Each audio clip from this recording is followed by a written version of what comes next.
മുൻ ചാമ്പ്യന്മാരും ഇത്തവണ പോയിന്റ് പട്ടികയിലെ ഒന്നാം സ്ഥാനക്കാരുമായ ഗുജറാത്ത് ടൈറ്റൻസിന് കഴിഞ്ഞ IPL പോരാട്ടത്തിൽ അപ്രതീക്ഷിത തിരിച്ചടിയാണ് നേരിട്ടത്.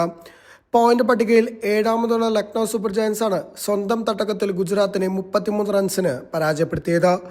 ഈ സീസണിൽ GTക്ക് മേൽ LSGയുടെ രണ്ടാം വിജയം കൂടിയാണിത്. നേരത്തെ ഹോം മാച്ചിലും അവർക്ക് തന്നെയായിരുന്നു വിജയം. അതിനിടെ LSGയുമായി കഴിഞ്ഞ മത്സരത്തിനിടെ തോൽവിക്ക് ശേഷമുള്ള GT ക്യാപ്റ്റൻ ശുഭ്മാൻ ഗില്ലിന്റെ പെരുമാറ്റത്തിനെതിരെ വലിയ വിമർശനങ്ങളാണ് ഉയരുന്നത്.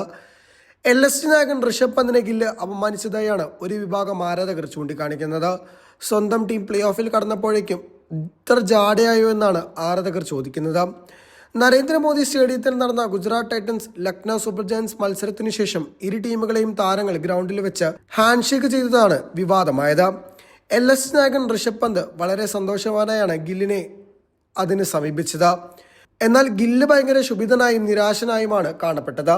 ഋഷഭ് കൈപിടിച്ച് അവിടെ നിന്ന് പലതും സംസാരിക്കുന്നതെന്നും കാണാമായിരുന്നെങ്കിലും ഗില്ല് ഇതിനോടൊന്നും മുഖം കൊടുക്കാതെ അവഗണിക്കുന്ന തരത്തിൽ കാണുകയായിരുന്നു. ഈ പെരുമാറ്റം കണ്ട ഗില്ലിനെ ഋഷഭ് തിരിഞ്ഞു നോക്കുകയും ചെയ്യുകയായിരുന്നു. തങ്ങളെക്കാൾ സീനിയർ ആയിട്ടുള്ള ഋഷഭിനെ ഗില്ല് ഇത്തരത്തിൽ അപമാനിച്ചുവെന്നാണ് ആരാധകർ ചോദിക്കുന്നത്. ലക്നൗ സൂപ്പർ ജയൻസ് ക്യാപ്റ്റനായ ഋഷഭ് പന്തിനെതിരെയുള്ള ഗില്ലിന്റെ പെരുമാറ്റം ഒരിക്കലും അംഗീകരിക്കാൻ സാധിക്കില്ലെന്നും ഇത്രയ്ക്കും തലക്കനം പാടില്ലെന്നും സോഷ്യൽ മീഡിയ കുറ്റപ്പെടുത്തുന്നുണ്ട്. ഇന്ത്യൻ ടെസ്റ്റ് ടീമിന് നായകസ്ഥാനം ലഭിക്കും മുമ്പേ ഗില്ലിന് ഇത്രയും ജാടയായോ? ഋഷഭ് പന്തിനെ കഴിഞ്ഞ മത്സരത്തിന് ശേഷം അദ്ദേഹം അവഗണിച്ചത് ശരിയായില്ല. ഗില്ലെ കുറെ കൂടെ പക്വതയോടുകൂടി പെരുമാറണം, ഇല്ലെങ്കിൽ അത് കരിയറിന് ദോഷം ചെയ്യുമെന്നാണ് ആരാധകർ പറയുന്നത്. ഈ സീസണിലെ IPL പ്ലേ ഓഫിലെത്തിയ ടീമുകളിലൊന്നാണ് ഗുജറാത്ത് ടൈറ്റൻസ്. മാത്രമല്ല പോയിന്റ് പട്ടികയിൽ ഒന്നാം സ്ഥാനക്കാരുമാണ്. എന്നിട്ടും LSGയുമായുള്ള മത്സരത്തിന് ശേഷം ഗില്ല് എന്തിനാണ് ഋഷഭിനെ അപമാനിക്കുന്നതെന്നാണ് ആരാധകർ ചോദിച്ചത്. ഈ പെരുമാറ്റം അംഗീകരിക്കാൻ സാധിക്കില്ലെന്നും ആരാധകർ ചൂണ്ടിക്കാട്ടി.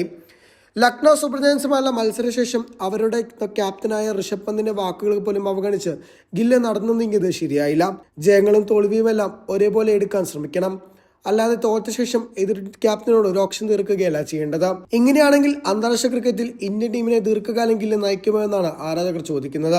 അതേസമയം ടോസ് നഷ്ടപ്പെട്ട് ബാറ്റിംഗ് നയിക്കപ്പെട്ട ശേഷം മിച്ചൽ മാർഷിന്റെ സെഞ്ചുറിയിലാണ് മികച്ച പ്രകടനം ലക്നൗ സൂപ്പർ ജയൻസ് കാഴ്ചവെച്ചത്.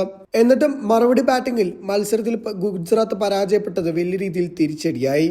ടൂർണമെന്റിൽ ആദ്യമായല്ല ഗില്ലിന്റെ കയ്യിൽ നിന്ന് മോശം അഭിപ്രായം വരുന്നത്. ഇതിനു മുമ്പ് അമ്പയറോട് കയർത്ത വിഷയമെല്ലാം വലിയ രീതിയിൽ ചർച്ചയായിരുന്നു. മാത്രമല്ല ഫെയർ പ്ലേ അവാർഡ്സിൽ ഏറ്റവും താഴെയുള്ള ടീമാണ് ഗുജറാത്ത് ടൈറ്റൻസ്. അതിന് കാരണം ഗില്ല് കൂടെയാണെന്നാണ് ആരാധകരുടെ പക്ഷം. Subscribe to One India and never miss an update.